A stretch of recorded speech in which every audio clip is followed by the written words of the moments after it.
setelah itu Rasulullah melanjutkan perjalanan melewati tenda Ummu Ma'bad. Ummu Ma'bad ini adalah wanita yang terkenal sabar, tekun, dan dia itu duduk di serambi tendanya memberi makan dan minum kepada siapa saja yang melewati tendanya. Nah, saat melewati tendanya Ummu Ma'bad ini, Rasulullah dan Abu Bakar meminta sesuatu yang ada pada Ummu Ma'bad tadi. Katanya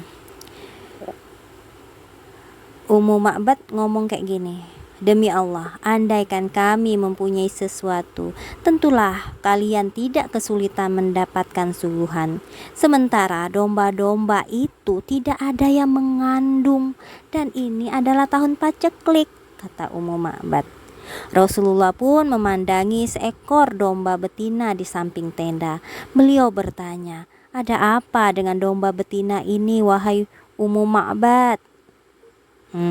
Ditanyanya, ini adalah domba betina yang sudah tidak lagi melahirkan anak, jawabnya.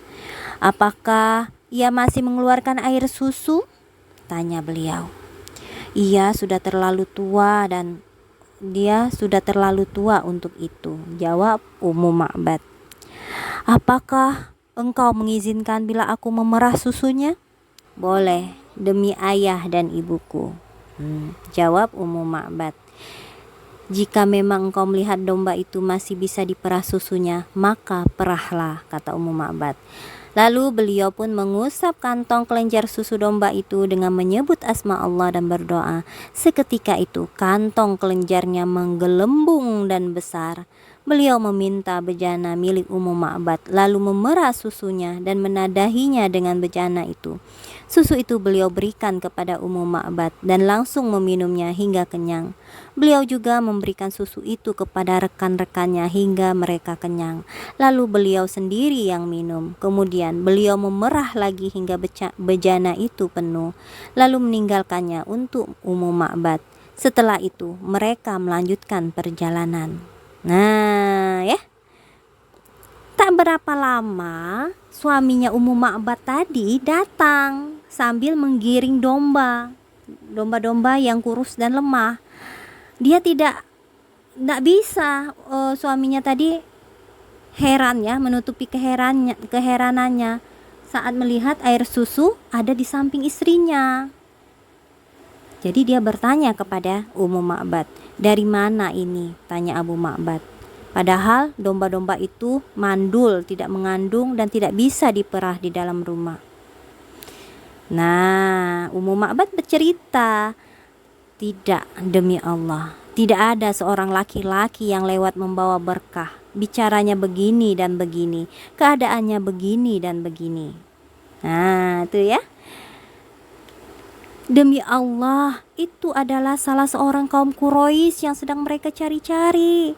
Katakan kepadaku, wahai Ummu Ma'bad, bagaimana ciri-cirinya?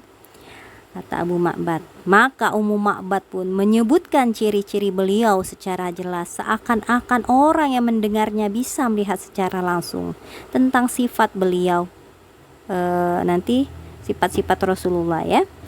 Lalu Abu Ma'bad berkata, demi Allah, dia adalah orang Quraisy yang agamanya selalu mereka sebut-sebut.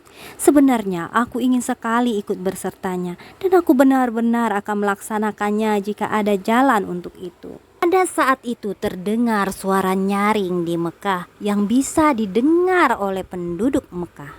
Namun mereka tidak tahu siapa yang mengucapkan suara itu. Bunyinya seperti ini.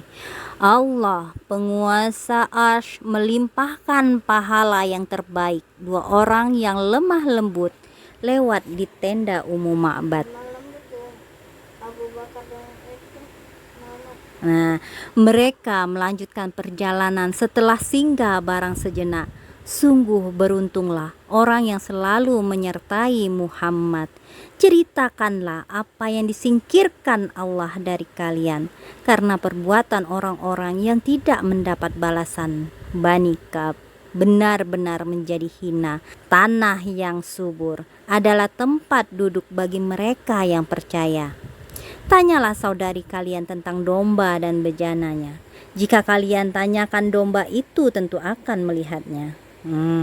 Asma binti Abu Bakar berkata, kami tidak tahu ke arah mana Rasulullah pergi. Lalu tiba-tiba ada seorang laki-laki layaknya jin yang muncul di dataran rendah di Mekah sambil melantunkan bait-bait syair ini. Sementara orang-orang bisa mendengar dan melantunkan yang tadi ucapan ini. Sementara orang-orang bisa mendengar dan mencari jejaknya, namun mereka tidak bisa melihat siapa yang mengucapkannya. Tuh, itu adalah malaikat. Bahkan suara itu juga muncul di dataran Mekah yang tinggi. Tak kala kami mendengarnya, maka taulah kami bahwa Rasulullah sudah berjalan ke arah Madinah. Ternyata siapa itu menurut kalian? Malaikat. Kalau menurut Umi di sini enggak disebutkan malaikat ya, karena yang menyertai hanya Abu Bakar, Amir bin Fuhairah, satu lagi Abdullah bin Uraqi tadi kan. Nggak ada kan? Nah iya. Sedangkan yang lewat lemah lembut di tenda itu adalah Rasulullah. Dua orang itu kan tadi kan menyertai Rasulullah, berarti adalah Abu Bakar dan Amir bin Fuhairah. Yang satunya tadi kan belum muslim kan. Nah itu, jadi ini adalah suara yang tidak kedengaran. Siapa yang tahu itu hanya kejadian itu, hanya mereka berempat ya, sama yang penunjuk jalan kan, sama Ummu Ma'bad dengan penunjuk jalan Nabi Muhammad, sama dengan Abu Ma'bad tadi. Sedangkan yang lain nggak ada kan, penduduk Mekah kan, mereka baru tahu kalau Rasulullah itu berada di tenda Ummu Ma'bad dan melewati sana. Kok malaikat ngasih tahu? Iya, itu menunjukkan bahwa kekuasaan Allah itu terjadi di sana, kayak gitu loh. Terjadi, dan Allah itu melindungi Rasulullah dan dalam keadaan baik-baik saja Rasulullah, kayak gitu. Nah, lanjut ya. Di tengah perjalanan ini, Rasulullah bertemu dengan Abu Buraidah, pimpinan kaumnya. Dia pergi untuk mencari beliau dan Abu Bakar dengan harapan bisa mendapatkan hadiah yang diumumkan oleh Quraisy. 100 onta kan dapat kalau bisa menemukan Rasulullah. Tak kala dia berhadapan dengan Rasulullah dan beliau mengajaknya berbicara, maka seketika itu pula Abu Buraidah tadi masuk Islam bersama 70 orang dari kaumnya.